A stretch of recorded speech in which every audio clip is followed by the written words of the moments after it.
All right, what's up, boxing fans? It's Aztec 101. This is my prediction video for Dmitry Bivol versus Malik Zinad. This is headlining tomorrow's card, the Queensberry versus Matchroom 5-on-5 tournament. And, I know everybody was expecting this to be an undisputed fight between Bivol and Better Beef. But, Better Beef having his injuries, being out for an undisclosed amount of time, they had to find a replacement, and they found Malik Zinad, who, and I've been trying to do a little bit of research so that way I can get familiar with him and his style. There's not too much footage out there, but from what I did see, I think I have an idea of the type of fighter he is. Malik Zinad's undefeated. He's got 22 wins. 16 of those wins are by KO. Dmitry Bivol, he also has 22 wins. 11 of those wins are by KO. With Malik Zinad,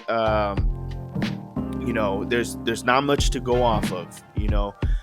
His last fight was it was his first 12-round fight.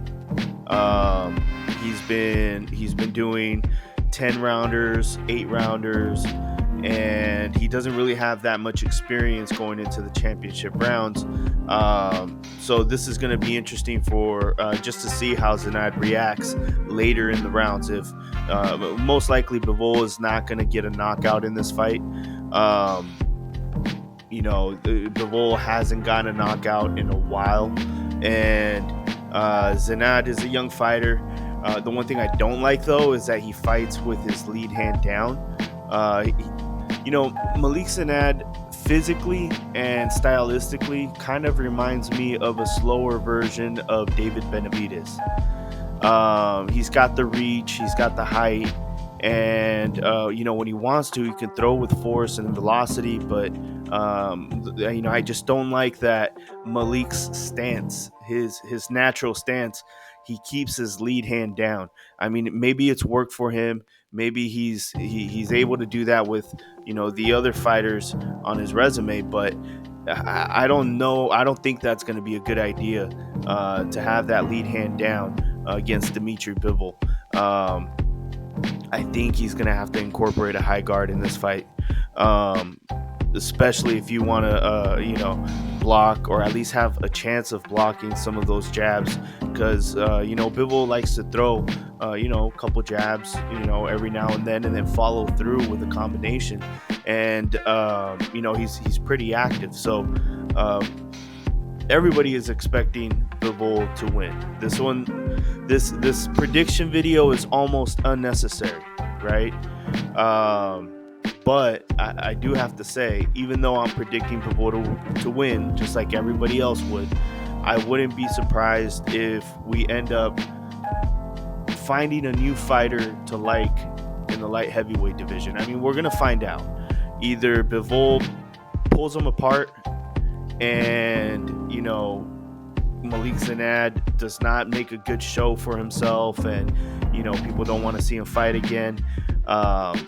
That's worst case scenario for him, but he could lose and still entertain. He could lose and still do better than what we expected. The bar is really low for Zinad, which is a great opportunity because a lot of people that are going to be watching this fight are going to be watching him for the very first time. And the one thing I have seen by watching, his highlights and then also watching his previous last 3 fights, the one thing I have seen is that he has decent hand speed. He has decent hand speed, but he's slowed down. I feel like he's slowed down in the last 3 fights that I watched him. Early on in his career, when you watch old footage, which is not that long ago, he's a young fighter. When you watch that older footage, he looks more explosive. And again, those are highlight reels, right? But that's the footage I could find from his earlier fights. And then his most recent fights, you could find the full fight. And you'll notice is that you just don't see that same velocity. You don't see that same power, which is the main reason why I'm pointing out that in his last 4 fights, they've all gone to decision.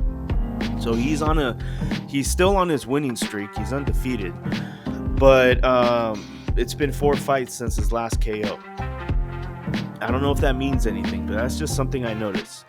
I'm wondering if moving up in competition, since several of those fighters were undefeated, I wonder if, moving up in competition, we're not going to really see the power that he was showing early on in his career. And, I got to tell you guys, he just fought last month. And I like activity, but I'm just wondering, the last fight he just had was a 12-round fight, his first 12-round fight, which he won. But he's fighting a month later, and then he's doing it against Bivol, which is one of the most technical boxers around that weight division. So, Bivol has 2 really great wins in 2022. That's when he beat Canelo, and that's when he beat Gilberto Ramirez. That was a solid year for Bivol. And then, in 2023, he had 1 fight. I'm talking about Bivol now.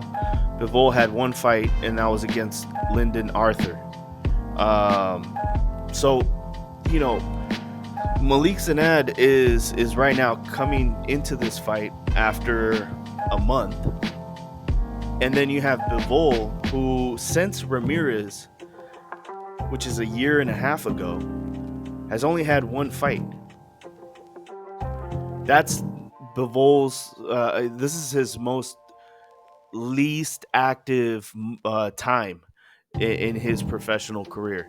He hasn't been this inactive in his career, and I wonder if that's going to play a role. I wonder if we're going to see ring rust. Are we going to see him not being in the ring affect him in the ring?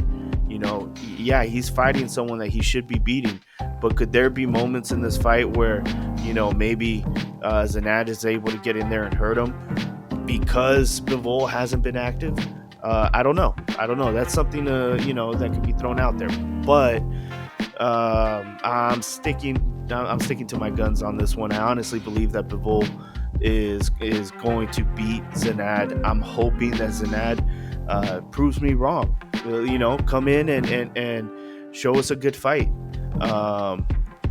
This, like I said, this prediction video is almost unnecessary because anybody that is watching this probably thinks, well, I could have picked Bivol to win this one. You know what I mean? I'm just pointing out something to look forward to. Hopefully, Zinad makes a good showing of himself, and we get to learn about a new fighter. And this was something that, yeah, it's bad news. I really wanted Better Beef in there with him. I honestly, I would have much rather had Bivol versus Better Beef, but hopefully, we can make lemonade out of these lemons. Hopefully we can make something good out of a bad situation. And Malik Zinad, he took the fight, and we got to give him a round of applause for, taking on the opportunity. Hopefully he doesn't squander it. So you guys leave a comment. Let me know, what do you think? This is Aztec 101 in the ring, and I'm out.